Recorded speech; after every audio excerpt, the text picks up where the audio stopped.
কূটনৈতিক আলোচনার মধ্যে ইরানে হামলার ছক কষছে যুক্তরাষ্ট্র। পর্তুগালের সেনা ঘাঁটিতে মার্কিন সামরিক বিমান মোতায়েন, যে কোনো আক্রমণ ঠেকাতে প্রস্তুত বলছে তেহরান।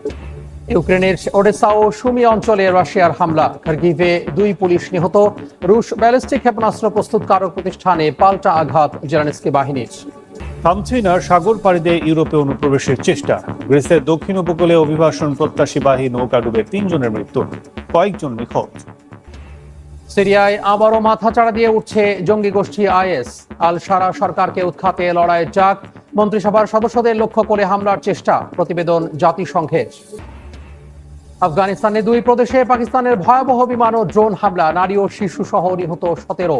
সন্ত্রাসীদের অবস্থানে অভিযান চালানোর দাবি ইসলামাবাদের। ওয়াশিংটনের কূটনৈতিক ও সামরিক চাপের সামনে মাথা নত না করার হুঁশিয়ারি ইরানের প্রেসিডেন্ট মাসুদ পেজেশকিয়ানের। ইরানের সাম্প্রতিক আন্দোলনে নিহতের সংখ্যা নিয়ে ট্রাম্পের দাবির যথাযথ প্রমাণ চেয়েছেন পররাষ্ট্রমন্ত্রী আব্বাস আরাগচি। এদিকে ইরানে হামলার হুমকির মধ্যে পর্তুগালে সামরিক বিমান মোতায়েন করেছে ট্রাম্প প্রশাসন। যুক্তরাষ্ট্রের যে কোনো সামরিক হামলা ঠেকাতে প্রস্তুত বলে জানিয়েছে ইরানের সেনাবাহিনী। চাপের মুখে নতি স্বীকার নয়, এমন ঘোষণা দিয়েছেন ইরানের প্রেসিডেন্ট মাসুদ পেজেশকিয়ান। বিশ্ব শক্তিগুলো ইরানকে মাথা নত করাতে চাইছে বলে অভিযোগ তুলে তিনি বলেন, নানা সংকট তৈরি করা হলেও আপোষ করবে না তেহরান। ইরানের প্যারালিম্পিক্স দলের সম্মাননা অনুষ্ঠানে এই মন্তব্য করেন তিনি। এদিকে সাম্প্রতিক দেশব্যাপী বিক্ষোভে হাজারো মানুষের মৃত্যুর জন্য আবারও সন্ত্রাসীদের দায়ী করেছে ইরান সরকার। পররাষ্ট্রমন্ত্রী আব্বাস আরাগচি জানিয়েছেন, 3000-এর বেশি নিহতের তালিকা প্রকাশ করা হয়েছে, যার মধ্যে 200 জনই নিরাপত্তা সদস্য। অন্যদিকে মার্কিন প্রেসিডেন্ট ডোনাল্ড ট্রাম্পের দাবি আন্দোলনে নিহতের সংখ্যা 32,000-এর মতো। এ অবস্থায় নিজের দাবির পক্ষে যথাযথ প্রমাণ দেখাতে ট্রাম্পের প্রতি আহ্বান জানিয়েছে পেজেশকিয়ান প্রশাসন। কূটনীতির গণ্ডি ছাড়িয়ে ওয়াশিংটন তেহরান উত্তেজনা সামরিক প্রস্তুতিতে রূপ নিচ্ছে। পর্তুগালের আজোরেসের লাজেস বিমান ঘাঁটিতে মার্কিন সামরিক বিমান মোতায়েনের তথ্য জানা গেছে। যুক্তরাষ্ট্র বলছে, প্রয়োজনে ইরানের সীমিত পরিসরে সামরিক হামলার কথা বিবেচনা করছে তারা। এর মধ্যে কাতারের আল উদেইদ মার্কিন বিমান ঘাঁটি থেকে শত শত মার্কিন সেনাকে সরিয়ে নিচ্ছে পেন্টাগন। ইরানের পাল্টা হামলা থেকে বাঁচতে এমন পদক্ষেপ বলে ধারণা স্থানীয় গণমাধ্যমের।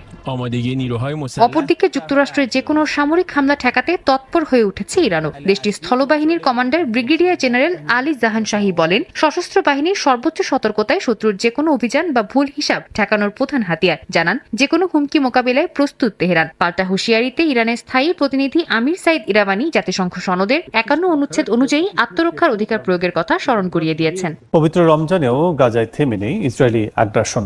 দক্ষিণাঞ্চলে দখলদার বাহিনীর হামলায় অন্তত 2 ফিলিস্তিনি নিহত হয়েছেন। উপত্যকার আন্তর্জাতিক শান্তিরক্ষা বাহিনীতে ডেপুটি কমান্ডারের ভূমিকা নেবে বলে জানিয়েছে ইন্দোনেশিয়া। এই বাহিনীকে স্বাগত জানালেও অভ্যন্তরীণ বিষয়ে হস্তক্ষেপ মেনে নেওয়া হবে না বলে সাফ জানিয়েছে হামাস। এদিকে ফিলিস্তিনি কর্তৃপক্ষ গাজার সঙ্গে সমন্বয়ের জন্য লিয়াজন অফিস স্থাপন করেছে। এর মাধ্যমে গাজায় ট্রাম্পের 20 দফা শান্তি পরিকল্পনা বাস্তবায়ন করা হবে বলে জানিয়েছেন ফিলিস্তিনের উপরাষ্ট্রপতি হোসেইন আল শেখ। গাজায় যুদ্ধবিরতির মধ্যে চলছে ফিলিস্তিনিদের উপর আক্রমণ। প্রতিদিনই হতাহত হচ্ছেন বাসিন্দারা। ভঙ্গুর এই যুদ্ধবিরতির দ্বিতীয় ধাপ শুরু করতে সোচ্চার হয়ে উঠেছেন বিশ্বনেতারা। ইন্দোনেশিয়ার পররাষ্ট্রমন্ত্রী সুগিয়োনো জানান, গাজার আন্তর্জাতিক শান্তি বাহিনীতে ডেপুটি কমান্ডার হিসেবে অংশ নেবে দেশটি। বাহিনীতে প্রায় 5টি সেক্টরে ধাপে ধাপে সেনাদের মোতায়েন করা হবে। মোট সেনা সংখ্যা পৌঁছাতে পারে প্রায় 20,000 পর্যন্ত। এপ্রিলের শুরুতেই 1000 সৈন্য মোতায়েনের জন্য প্রস্তুত দেশটি।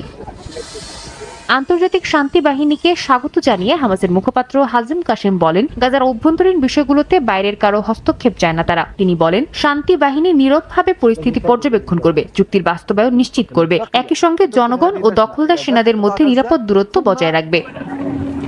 ফিলিস্তিনি কর্তৃপক্ষ গাজা সংক্রান্ত সমন্বয়ের জন্য একটি কার্যালয় স্থাপন করেছে, যার নেতৃত্বে আছেন প্রধানমন্ত্রী মোহাম্মদ মুস্তাফা। উপরাষ্ট্রপতি হোসেন আল শেখ বলেন, অফিসটি এখনো সম্পূর্ণভাবে কার্যক্রম শুরু করার জন্য প্রস্তুত। এটি মার্কিন প্রেসিডেন্ট ডোনাল্ড ট্রাম্পের 20 দফা শান্তি পরিকল্পনা ও জাতিসংঘের নিরাপত্তা পরিষদ রেজলিউশন 2803 অনুযায়ী সমন্বয়ের আনুষ্ঠানিক মাধ্যম হিসেবে কাজ করবে। এই কার্যালয় গাজাবাসীর দুর্ভোগ কমাতে এবং প্রশাসনিক ও নিরাপত্তা সেবা দেবে বলেও জানান তিনি। পাশাপাশি এটি পশ্চিম তীর ও গাজার মধ্যে আইনি ও নিরাপত্তা দ্বন্দ্ব এড়াতে সাহায্য করবে। সিরিয়ায় ক্ষমতার পালাবদলের পর নতুন করে মাথা চাড়া দিয়ে উঠছে জঙ্গি গোষ্ঠী আইএস। আহমেদ আল সারা নেতৃত্বাধীন সরকারকে হটাতে লড়াইয়ের ডাক দিয়েছে সংগঠনটি। আইএসের নতুন এক অডিও বার্তায় সিরিয়াকে তাদের অভিযানের মূল কেন্দ্রবিন্দু হিসেবে ঘোষণা করা হয়েছে। জাতিসংঘের সন্ত্রাসবাদ বিরোধী দপ্তরের এক সাম্প্রতিক প্রতিবেদন বলছে, সারা এবং তার মন্ত্রিসভার জ্যেষ্ঠ সদস্যদের ওপর এ পর্যন্ত 5 বার প্রাণঘাতী হামলার চেষ্টা চালিয়েছে আইএস। সিরিয়ায় আসাদ পরবর্তী নতুন রাজনৈতিক সমীকরণের মধ্যেই বড় ধরনের নাশকতার হুঁশিয়ারি দিয়েছে।